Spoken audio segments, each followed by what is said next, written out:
Welcome back to clumsy Reenu. So കുറെ ആളായിട്ടുള്ള എൻ്റെ ഒരു ആഗ്രഹമാണ് എനിക്ക് സ്വന്തമായിട്ടൊരു സ്റ്റുഡിയോ ഒന്നും വേണ്ട. ഞാൻ പെയിന്റിംഗ് ഒക്കെ ചെയ്യാൻ അത്യാവശ്യം ഇഷ്ടപ്പെടുന്ന ഒരാളാണ്. സോ സ്വന്തമായിട്ട് ഒരു വാൾ പെയിന്റിങ്ങിന് വേണ്ടി മാത്രം പെയിന്റിങ്ങിന്റെ വീഡിയോസ് എടുക്കാൻ ഡെക്കോറൊക്കെ ചെയ്ത് സെറ്റ് ആക്കണമെന്ന് ഇത്രയും ആളായിട്ടും അതിന് പറ്റിയൊരു സാഹചര്യം ഉണ്ടായിട്ടില്ല. അപ്പോൾ ഞാൻ വിചാരിച്ച് ഇപ്പൊ കലോത്സവമൊക്കെ ആയിട്ട് 1 വീക്കൊക്കെ ലീവ് വരാണ്. സോ എന്തെങ്കിലുമൊക്കെ ഒന്ന് സെറ്റ് ആക്കാന്ന്. അങ്ങനെ ഞാൻ ഇന്ന് ഈ ഒരു വാൾ എന്റെ വാൾ എന്ന് പറയുമ്പോൾ ഒരു ലൈറ്റ് ഗ്രീൻ കളറാണ് വരുന്നത്. I hate that colour.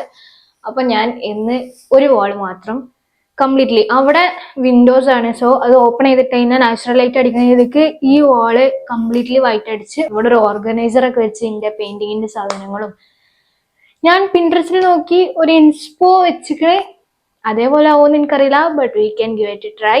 So ഈ വീഡിയോയില് it will be decorating my art studio and making a new art studio. അങ്ങനെയും പറയാം, ഒരു ആർട്ട് വാൾ അത്ര മതി, സ്റ്റുഡിയോ എന്നൊന്നും പറയണ്ട. എൻ്റെ വീട്ടിൽ തന്നെ റൂമിൽ ഞാൻ ഒരു ആർട്ട് വാൾ ഉണ്ടാക്കുകയാണ്, എനിക്ക് പെയിന്റിങ് ചെയ്യാനുള്ള ഒരു വാൾ. അപ്പോൾ ഈ വാളിന്റെ സ്റ്റാർട്ടിങ് മുതൽ എൻഡിങ് വരെ ഈ വീഡിയോയിൽ ഉണ്ടാവണം നിൽക്കുന്ന നിർബന്ധമാണ്. ഇത് ചിലപ്പോൾ 1 വീക്ക് എടുക്കുമായിരിക്കും ചെയ്യാൻ, പക്ഷെ ഇത് ചെയ്യുന്ന എല്ലാ പാർട്ടും ഞാൻ വീഡിയോയിൽ മാക്സിമം ഇൻക്ലൂഡ് ചെയ്യാം. അത് എവിടുന്ന് വാങ്ങി, എങ്ങനെ വാങ്ങി, അതൊക്കെ ഞാൻ ഷെയർ ചെയ്യാം. Bye bye.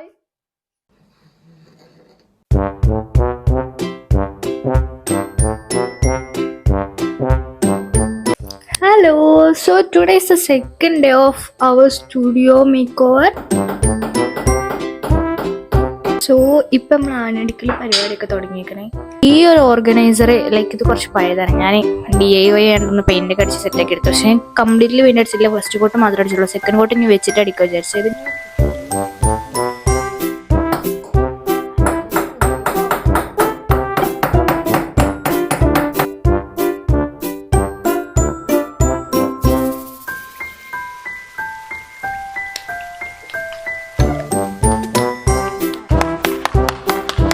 അപ്പം നെക്സ്റ്റ് പരിപാടി നമ്മൾ ഈ സാധനത്തിന് ഒന്നും കൂടി വൈറ്റ് പെയിന്റ് അടിക്കും.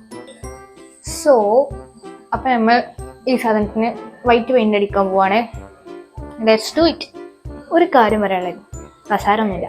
മമ്മീനോട് ഞാൻ കുറച്ച് പെയിന്റ് ചോദിച്ചപ്പോൾ ഒരു ബക്കറ്റ് പെയിന്റ് ഉണ്ടോ, ഒരു ബക്കറ്റ് ഞാൻ കംപ്ലീറ്റ് കാണുന്നു, ഒരു ബക്കറ്റ് പെയിന്റ് ഉണ്ട്. അതെനിക്ക് മമ്മി തന്ന പെയിന്റ് ആണ് ഇത്. വാവ്, what a lovely mummy, right?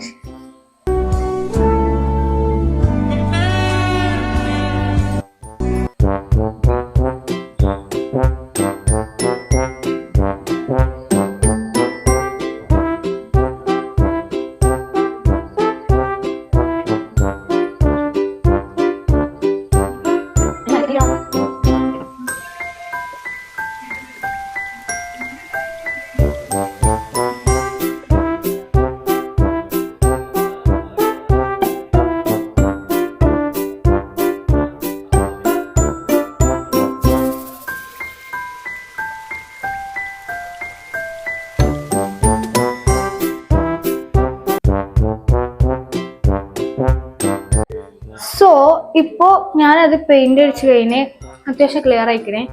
ഇനി അതവിടെ ഇരുന്ന് ഉണങ്ങട്ടെ, നമുക്ക് സ്റ്റിക്കേഴ്സ് ഒട്ടിക്കാം.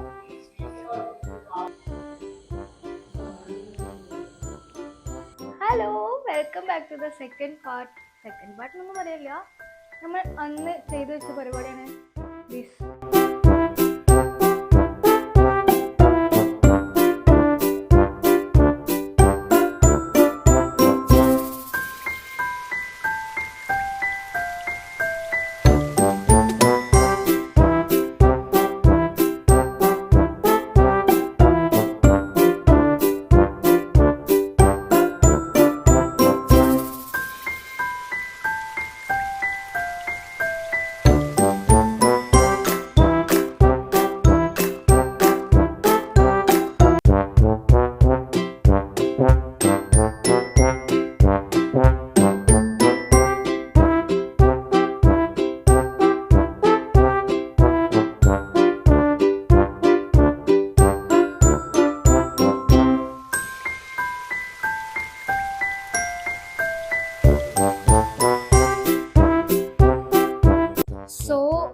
ചെറിയൊരു ഹാർട്ട് അറ്റാക്ക് ഒക്കെ വന്ന് ഞാൻ മറ്റേ പാതാളത്തിൽ നിന്ന് ഭൂമിക്ക് തിരിച്ചെത്തിക്കണേ. ഞാൻ തീരെ പ്രതീക്ഷിച്ചില്ല അത് വീണ് പൊട്ടുമെന്ന്. അതുകൊണ്ട് ഞാൻ അത് അവിടെ വെക്കാനുള്ള പ്ലാൻ മാറ്റിയിരിക്കുന്നു. കാരണം അവിടെ ഒരു സേഫ് ബോർഡർ ഇല്ല. സോ അത് മേലേക്ക് കൊടുക്കലും കയറ്റിട്ട് ആ പൂച്ചൂടിനെ താഴത്തേക്ക് ഇറക്കിയേക്കാം. അതാണ് ഏറ്റവും നല്ലത്. അല്ലെങ്കിൽ ഇതിന്റെ അടുക്ക് വരയ്ക്കണ പെയിന്റിങ് വർക്കുമൊക്കെ എടുത്ത് വീണെന്നുണ്ടെങ്കിൽ അറ്റാക്ക് വന്നിരുന്നു. പാൻറ്റുമ്മലൊക്കെ പാൻറ് പിന്നെ ഞാൻ അപ്പൊ പോയി തുടച്ച് സെറ്റാക്കി. താഴെ വൈറ്റ് പെയിന്റുമ്മലായി. ഇനി ഞാനത് ആദ്യം ഒന്നുകൂടി വൈറ്റ് പെയിന്റ് അടിക്കണം. ബട്ട് ഇറ്റ്സ് ഓക്കെ, നമ്മൾ തളരാൻ പാടില്ല.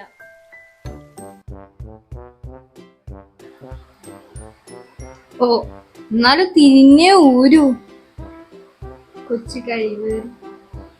എന്റെ കൈയൊക്കെ നോക്കുക, ആകാലമ്പ് ബ്രൗൺ കളർ ക്യാമറയിൽ കാണുന്നുണ്ടോ? പക്ഷെ ബോട്ടിൽ സേഫാണ്. എന്തോ ഭാഗ്യത്തിന് ബോട്ടിൽ സേഫാണ്. ഇത് പൊട്ടിയിരുന്നെങ്കിൽ മൂഞ്ചേനെ.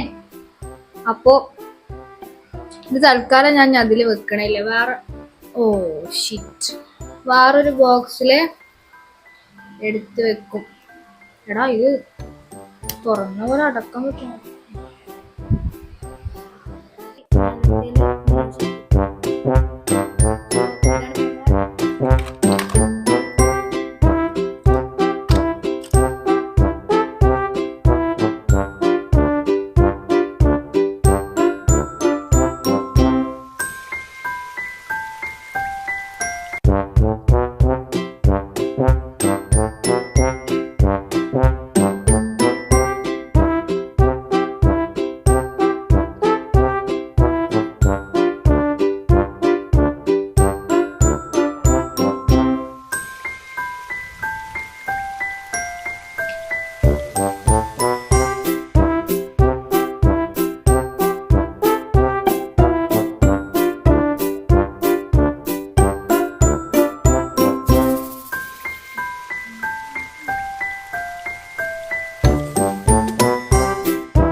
ഇത്ര ദിവസത്തെ വർക്ക് ഒരു 5 to 6 days ആയിട്ടുള്ള നമ്മളെ വർക്ക് കഴിഞ്ഞ് നമ്മളൊരു ആർട്ട് വാൾ അല്ലെങ്കിൽ ഒരു ഡെസ്ക് മേക്ക് ഓവർ എന്നൊക്കെ പറയാ റിസൾട്ട് എനിക്ക് ഭയങ്കര ഇഷ്ടമായി. നിങ്ങൾക്ക് ഇഷ്ടമായി ഒന്ന് കമന്റ് ചെയ്യണം. സോ ഈ ക്യൂട്ടായിട്ടുള്ള വൈറ്റ് ഓർഗനൈസറിന്റെയും സ്റ്റിക്കറിന്റെ ഒക്കെ ലിങ്ക് ഞാൻ താഴെ കൊടുക്കാം. അപ്പൊ വീഡിയോ ഇഷ്ടമായി കഴിഞ്ഞാൽ സബ്സ്ക്രൈബ് ചെയ്യുക, ലൈക്ക് ചെയ്യുക, ഷെയർ ചെയ്യുക, കമന്റ് ചെയ്യുക. അപ്പൊ ഇന്ന് ഇത്രക്കുള്ളൂ, ബാക്കി നാളെ. Bye bye.